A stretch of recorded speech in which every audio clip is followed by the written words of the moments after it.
Mene Isaka ne Yakobo kitange kwenyirira maaso nga mpeereza bulijjo tuli mu mwezi gwa 10 n'ennaku z'omwezi ziri 17 tukwegayiridde Katonda waffe ebbanga eribulayo okubalako omwaka ebirooto bye twalina okuva mu January ne tubigobako mu February ne tubigobako mu March ne tubigobako mu April ne tubigobako mu May ne tubigobako mu June ne tubigobako mu July ne tubigobako mu August ne tubigobako mu September tutuno tuli mu October taata tetunaba kuwanika kubanga Bayibuli etugamba mu kitabo ky'Abaebbulaniya essula y'ekkumi n'olunyiriri olwa 23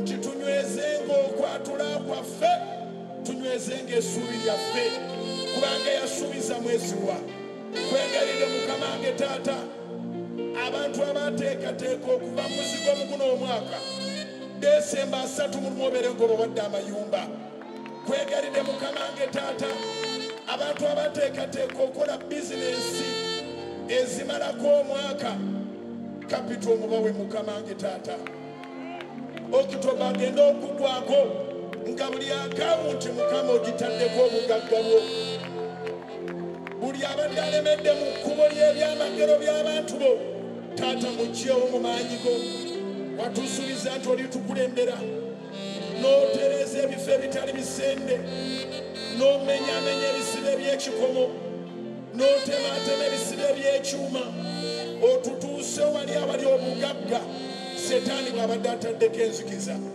Mukama wange taata otukulembere ffe tetwazze kusanyuka busanyusi naye twazze kusinza twazze kutendereza twazze kuyimusa myoyo gyaffe kuddizibwa bujja twazze kuwaayo omubiri gwaffe omusaayi gwonna ogutali mulongoofu wayogera mu Yoweri 3:21 nti ndirongoosa omusaayi gwabwe gwe saalongoosa kubanga Mukama atuula ku Sayuuni kwegeredde Mukama wange taata buli ava wano bwe baba bamukeberanga mulwadde agende bamukebere nga bamuwonyeza agende bamukebere Mukama nga bamuwonyeza wakati mu kusinza ebizimba bibule Mukama sumulula nabaana ezibadde mu fibroids sumulula abakyala babadde n'enseke ezazibikira gyawo infertility mu linnya lya Yesu ng'oliko ekisiraani ng'oliko ekyebe wammwe ekirondoola owafuna omusajja n'akweyambululirako obweyambululizi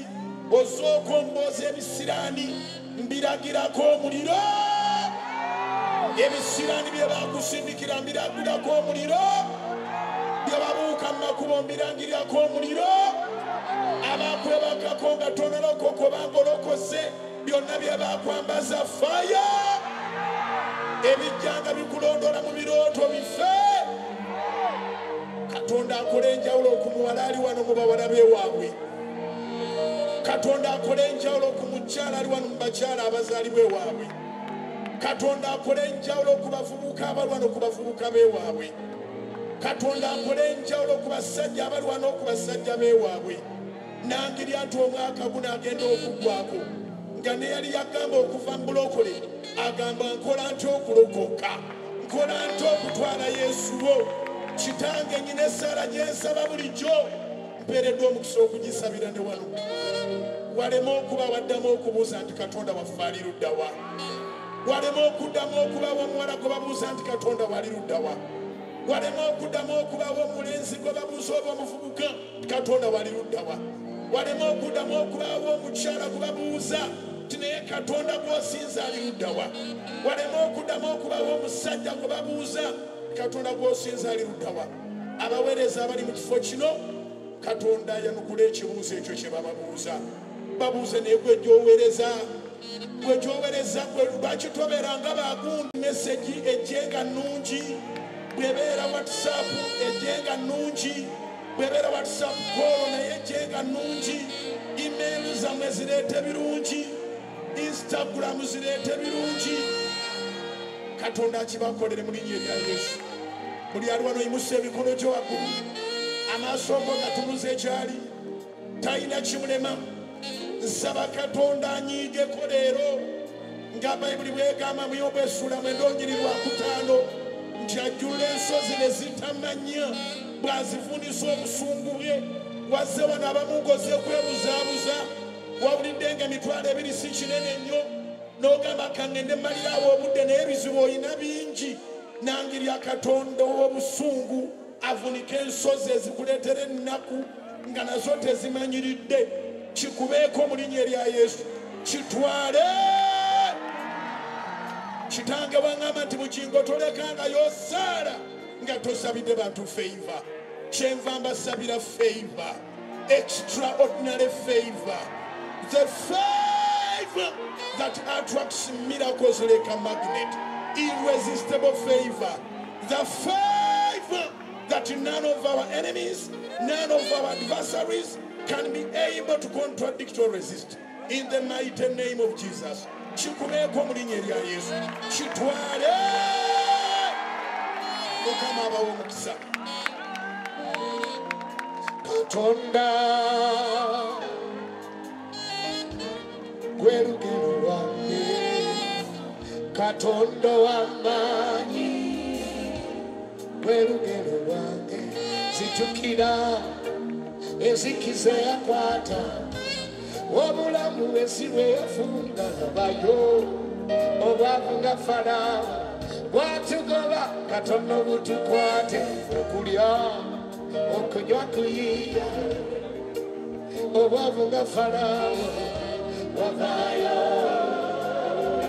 Yesu wavaayo, enanga wavaayo, beyaviirayo buli wa wavaayo.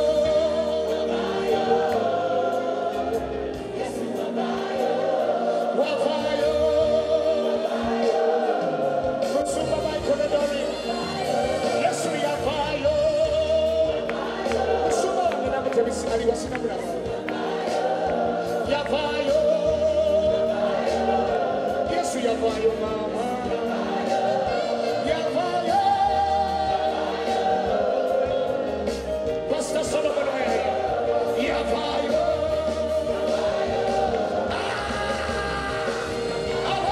Yesu yavaayo.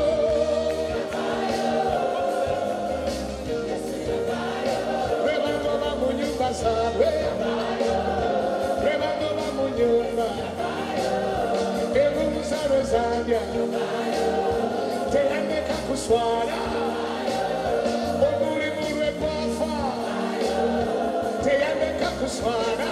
Muliro yavaayo, yavaayo, yavaayo,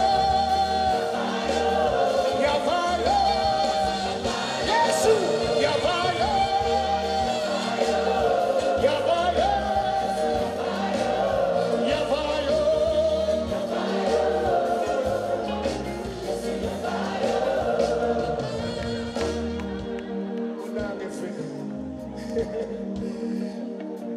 We just came to honor God, to worship Him, to have an encounter.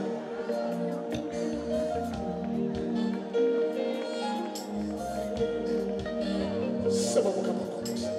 Nawe yakuviirayo. Soma Maiko. Mulangira Harrison aliwo. Mulangira aliwo. Noonya Yesu bwe yaviirayo muliwo. Mulangira yatuddewo. Everybody. Yavaayo. Yavaayo. Waliwo enanga gyesuulira muno. Yavaayo. Yavaayo. Beyaviirayo muliwa. Beyayamba muliwa. Bebagoba n'asimbira. Bebagoba n'asimbira. Yavaayo. Muzeeta lugende. Yavaayo. Balowooza tujja kusiraana. Naye Yesu yavaayo. Yavaayo.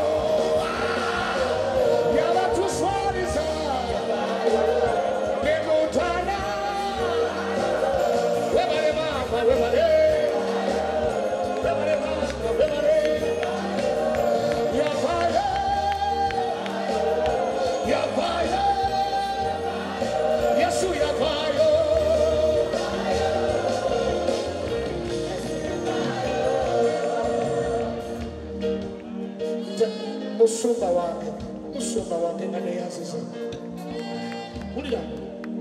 Nze lumu bangoba mu nyumba. Ebyo mbyogera buli wamu. Neneebaza beebale kuŋŋuba. Ate nga baali basumba. They were pastors. Musumba. Wano waliwo omuntu nga sitaani yategeka ekiswalo. Mukama n'akikozesa okuyimusa. Wali wano afaanana ng'omulabe yategeka ekiswalo ate Mukama n'akikozesa okuyimusa. Are you ready? We go! Yavaayo! Bano tebakyatunulira. Yavaayo! Yavaayo! Bwe bagoba mu nyumba. Yesu yavaayo! Yavaayo! Yavaayo! Wavaayo! Wavaayo!